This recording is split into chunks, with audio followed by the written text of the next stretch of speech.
মৰমৰ ছাত্ৰ ছাত্ৰীসকল, তোমালোকৰ নৱম শ্ৰেণীৰ সমাজ বিজ্ঞান ইয়াৰ তৃতীয় খণ্ড ৰাজনীতি আৰু অৰ্থনীতি বিজ্ঞানৰ এটি গুৰুত্বপূৰ্ণ পাঠ।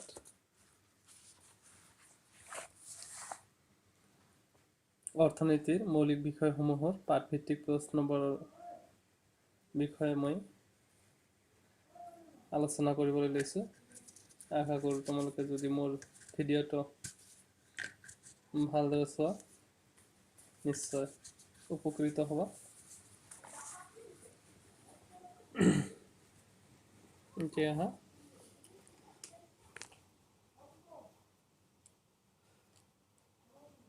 প্ৰথম প্ৰশ্নটো কৰিছে অৰ্থনীতি শব্দটো কোনটো ভাষাৰ শব্দৰ পৰা অনা হৈছে? আমি এটাই জানো এইটো গ্ৰীক ভাষাৰ পৰা।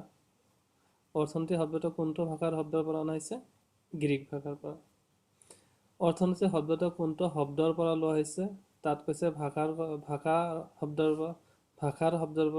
ভাষাৰ নাম কৈছে, ইয়াত কৈছে শব্দৰ পৰা। কোনটো শব্দৰ পৰা? ঐকনমিয়াৰ পৰা। কোনটো শব্দৰ পৰা? ঐকনমিয়া। তাৰপিছত অৰ্থবিজ্ঞানৰ পিতৃস্বৰূপ কোন বা অৰ্থবিজ্ঞানৰ পিতৃ কোন? Adam Smith. অৰ্থবিজ্ঞানৰ সম্পদ ভিত্তিক সংজ্ঞাটো কোনে আগবঢ়াইছিল? আদাম স্মিথে। অৰ্থবিজ্ঞানৰ সম্পদ ভিত্তিক সংজ্ঞাটো কোনে আগবঢ়াইছিল? আদাম স্মিথে। তাৰপিছত অৰ্থবিজ্ঞানৰ কল্যাণ ভিত্তিক সংজ্ঞাটো কোনে আগবঢ়াইছিল? আলফ্ৰেড মাৰ্শ্বেলে। অৰ্থবিজ্ঞানৰ দুষ্প্ৰাপ্যতাৰ সংজ্ঞাটো কোনে আগবঢ়াইছিল? ৰবিনছে। দুষ্প্ৰাপ্যতাৰ সংজ্ঞাটো কোনে আগবঢ়াইছিল? ৰবিনছে। এডাম স্মিথে কোনখন গ্ৰন্থত আৰু কেতিয়া অৰ্থনীতিৰ সংজ্ঞাটো আগবঢ়াইছিল? আদাম স্মিথে কোনখন গ্ৰন্থত আৰু কেতিয়া অৰ্থনীতিৰ সংজ্ঞাটো আগবঢ়াইছিল? ক'ব পাৰিবা?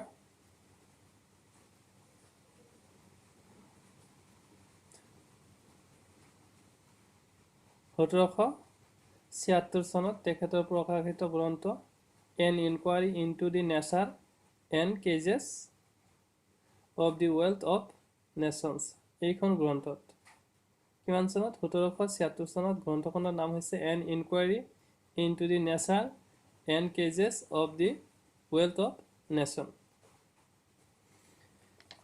8 নম্বৰত হৈছে মাৰ্শ্বেলে কোনখন গ্ৰন্থত কেতিয়া অৰ্থনীতিৰ সংজ্ঞাটো আগবঢ়াইছিল?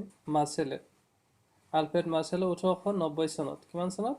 1890 চনত তেখেতৰ দ্বাৰা প্ৰকাশিত গ্ৰন্থ, তেখেতৰ দ্বাৰা লিখা গ্ৰন্থ প্ৰিন্সিপালছ অফ ইকনমিক্স নামৰ গ্ৰন্থখনত তেখেতৰ সংজ্ঞাটো আগবঢ়াইছিল। ৰবিনছে কোনখন গ্ৰন্থত আৰু কেতিয়া অৰ্থনীতিৰ সংজ্ঞাটো আগবঢ়াইছিল? ৰবিনছে 1932 চনত তেখেতৰ দ্বাৰা প্ৰকাশিত গ্ৰন্থ an essay on the nature and significance of economic science, এইখন গ্ৰন্থত তেখেতে অৰ্থাৎ ৰবিনছে তেখেতৰ অৰ্থনীতিৰ সংজ্ঞাটো আগবঢ়াইছিল। এডাম স্মিথৰ সংজ্ঞাটোক যক্ষৰবাণী বুলি কোনে কৈছিল? এডাম স্মিথৰ সংজ্ঞাটোক যক্ষৰবাণী বুলি কোৱা ব্যক্তি দুগৰাকী, সমাজ বিজ্ঞানী দুগৰাকী হৈছে কাৰ্লাইল আৰু ৰাস্কিন। এই দুজন ব্যক্তিয়ে আদাম স্মিথৰ সংজ্ঞাটোক কি বুলি কৈছে? যক্ষৰবাণী বুলি কৈছে। তাৰপিছত আছে দক্ষতাৰ ওপৰত গুৰুত্ব দি কোনে অৰ্থনীতিৰ সংজ্ঞা আগবঢ়াইছে? দক্ষতাৰ ওপৰত গুৰুত্ব দি ছেমুৱেলছন আৰু নৰ্দহাছে। 12 নম্বৰ প্ৰশ্ন, কোনো বস্তুৰ মানুহৰ অভাৱ পূৰণ কৰিব পৰা ক্ষমতাক কি বুলি কোৱা হয়?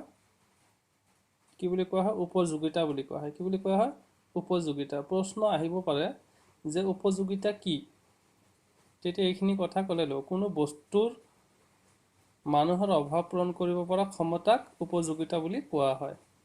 উৎপাদনৰ উৎপাদিত আহিলাক কি বুলি কোৱা হয়? মূলধন। নতুবা এইটো উল্টাকৈ সুধিব পাৰে, মূলধন কি? উৎপাদনৰ উৎপাদিত আহিলাক মূলধন বুলি কোৱা হয়।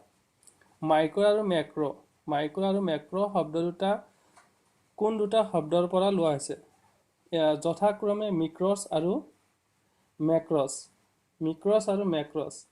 এই দুটা শব্দৰ পৰা লোৱা হৈছে মাইক্ৰ শব্দটো মিক্ৰছৰ পৰা লোৱা হৈছে আৰু মেক্ৰ শব্দটো মেক্ৰছৰ পৰা লোৱা হৈছে মিক্ৰছ মানে সৰু স্মল আৰু মেক্ৰছ মানে ডাঙৰ Okay, thank you.